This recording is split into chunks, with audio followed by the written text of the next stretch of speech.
Yeah, I wonder. I wonder how that matchup goes. Haven't seen too much of it. And there's another flex pick comes out as a Poppy with the last lock-in. So that could be a jungle Poppy, could be a top Poppy, could be a support Poppy. This time we're just going to see the laning phase happen. But potentially the last time today, going to start using those hashtags once again. IHG win for Illuminair on a gaming, or HMA win for Huma. That is a fact. So that is a policeman and someone from the Mafia. Yeah. I just hope that he's not paying Werlyb off at this point. Bribes are not acceptable on Summoner's Rift. It is all about farming and, you know, that kind of thing. Don't tax my lane and we're cool. They're actually going in for this.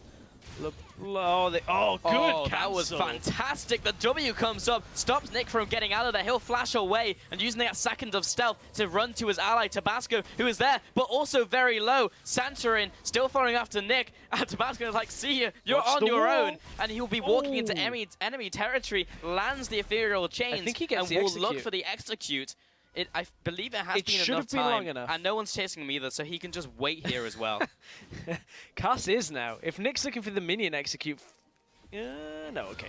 To go straight AP will make her weaker when it comes to trading, though on her own health. Nick jumps in instantly. Godbro with the ultimate stops the combo and also deals a lot of damage in return. Aggressive Werlyb gets the tower first. Grand challenge comes out and the challenge has been accepted here. Santorin is able to put down the damage. The heal zone comes up. Tabasko may be caught out here. Godbro does not have his ultimate but gets the slowdown. Werlyb will not have enough mana for the pillar and Santorin simply cannot get in range to unload his damage on Tabasko. The recall coming out by Godbro should be interrupted here by Tabasko. Nick's now he's still looking for the follow-up as Nick is roaming in from the mid lane. The ward comes out for the teleport as well from Fiora to rejoin the fight, and the disengage, will it be enough? Santorin looking for the kill here. The rebound on end of the line, and Nick should be able to close in here with the rest of his team to pick up the kill on Santorin. He doesn't really have anything left in his arsenal. The knock-up, the first blood, over to Tabasko. To that one in a second, but there was some action in bot lane we didn't quite catch. Yeah, so we will take another look at that. Creaton gets himself away.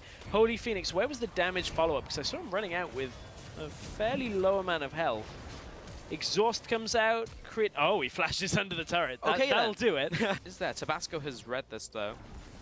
Actually, not that Teleport much. coming already in there, and Kaas jumps into the wall, gets the lockdown. Creaton has to flash out before Valkyrie. Werlyb tries to get in range. Great pillar, and he'll be able to get the chomp down for the kill. That was another one going over onto Mystiq in the background underneath that tower. Tabasko trying to get out. The Void Rush is not cancelled, and he gets to safety. And Godbro was almost in position to catch him if only he knew which tunnel he was going to. Because in 6-1, there's a lot of reasons why he can't really do that anymore. Now Godbro, a lot of damage in the mid lane. Creating with the follow. Godbro will have to flash away and go into his ultimate. Nick is hanging around to potentially pick up this kill. Just kaas is there to try and defend him. Fate's Call will protect the support. Werlyb now comes in and is able to get the CC up with the pillar. But he's going in the bouncy castle and gets readmission back to the turret. Creaton tries to protect his support but is not able to do so. 1-0 over to Huma. It's the team with Corki are getting sieged on now. Godbro has to be careful. He's fairly low. Kubon's going in. He doesn't have any defensive tools. Great steadfast presence. Stop Nick, but he still has another Mimic to come in and finish off Godbro with a Sigil of Malice. Now Tabasko goes into the bottom side of the map, but it's rendered by HolyPhoenix picking up that kill. To be honest, I'm not a blacksmith. I don't Me really neither, so I can't really comment. Well, a beneficial trade for Huma. They take the Herald. I don't think they'll even get the buff either. HolyPhoenix is caught in the pit. kaas brought in with the Fate's Call, looking for the knock-up. Steadfast presence comes down over the wall. Is Godbro. They pick up 1 kill, 2, maybe 3, and Nick can't even jump into the fight. And Kaas grabs the buff from Rift Herald again. So specifically into the Lissandra matchup. Gonna hold that thought for a second because Santorin has been picked up here by Nick and was just caught with his pants down in no man's land, and that's an easy pickup for Illuminair. Godbro tries to land the Frozen Tomb. I'm surprised he took that. The tower's dropping very low. HolyPhoenix is able to get a lot of damage here and a huge knockback onto 2 members on IHG. It doesn't end up mattering as kaas almost falls to the Mimic. Tabasko coming in, looking to land the Prey Seeker on the retreating Poppy. Nick skirting around the outside of the fight, instantly ulted by Godbro, doesn't have that as a defensive tool now, and he will be dropping. Kubon picks that one up. Meanwhile, Kubon goes down, and so does Mystiq. Tabasko being chased down by HolyPhoenix into the jungle, and was looking for the Ren, but doesn't actually get that one off. Nick by himself up against Werlyb. It is the support versus the mid laner, and now Santorin comes in, just needs that one auto to land. There it is. Mid laner for the support, not a good trade for Illuminair. And after all of that, that was a 3-4-2 over to Huma. Just get damage and lifesteal. Like, there's going to be very few times where Nick is in range. Werlyb is caught, though. Taking a lot of damage. He's quite dead.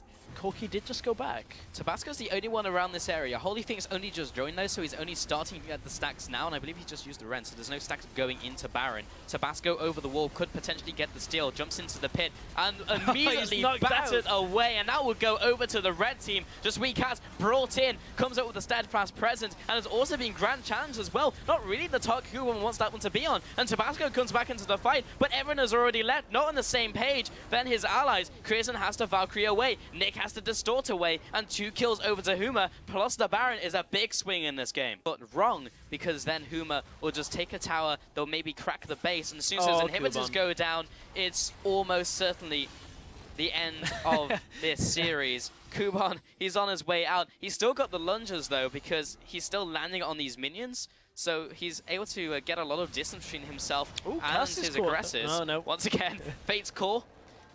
But he may have to use himself as a sacrifice. Creaton jumps all the way into the back lines, but now HMA have all turned up. Godbro into this fight, pops the ultimate onto Creaton. He goes down, already used the Valkyrie as he used his package. 2-0 over to Huma. No, they're actually going to stick with a 5-man stack down in the bottom lane. The turret's already gone. Yeah, what is that tower made of? Paper? That just like died instantly over to Huma. After this dragon falls, and I mean, we've not seen too many comebacks. Could see what the idea was from Illuminair. They wanted to close in with Kubon. He might be able to survive, but Werlyb may be taken out here, trying to get these vitals. Stands against the wall. You're not going to get the last one, says Werlyb. Oh, then now he chases down, but the rest of the team's there. But so is HMA. Werlyb may drop before the fight ensues, but Godbro's here. HolyPhoenix also dishing out the damage. There's the double kill coming out, and this is the HolyPhoenix highlight reel coming in now. That's another kill coming out. Oh, Nick actually manages to escape. Just barely into the enemy jungle, but now Huma are able to push down the top lane. So difficult for Nick or Creaton to actually deal with them. Nick tries to go in, doesn't find the damage, and now Huma take down the top tower with pretty much no contest. The Glacial Path coming in for a potential engage, and the knockback onto Kubon. They may pick up this kill, goes into Riposte and Sterax, knocked away there by the Poppy ultimate, and NIQ goes down. A 4 versus 5 will be potentially the end of the game, as the inhibitor will be falling. Creaton trying to get away, is going to use the package defensively. Mystiq uses Glacial Fissure to start zoning away the competition, and Tabasko gets a multi-man knockup. Is it going to be enough though? Do they have the damage? Kubon back into the fight with a grand challenge, survives it, and Werlyb has to flash away defensively. Another Glacial Path comes in, does not land the Ring of Frost. Creaton comes back in, may be able to pick up kill onto Godbro. He needs this to happen to keep the dreams of staying in EUCS alive. What are you going to do in Illuminair's position? It's an impossible position where you have to do something. Now the teleport comes in by Kubon. He has to just do a U-turn and walk out. Maybe they can get a pick onto Werlyb though. He gets slowed down with the E. The blade work comes out. Godbro slows him down. Riposte comes in as well. Just kaas there to try and support Werlyb. He actually survives for a very long time, but the pick over to Illuminair stalls out this game a little.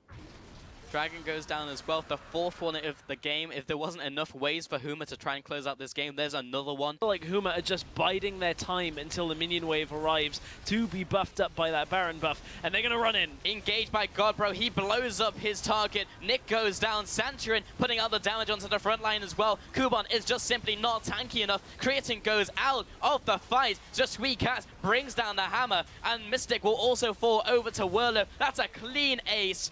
Not quite clean as Godbro dies, but it's still going to be the game. Huma closing this one out. The Nexus turret falls, so does the Nexus, and Huma joins the EUCS Spring Split.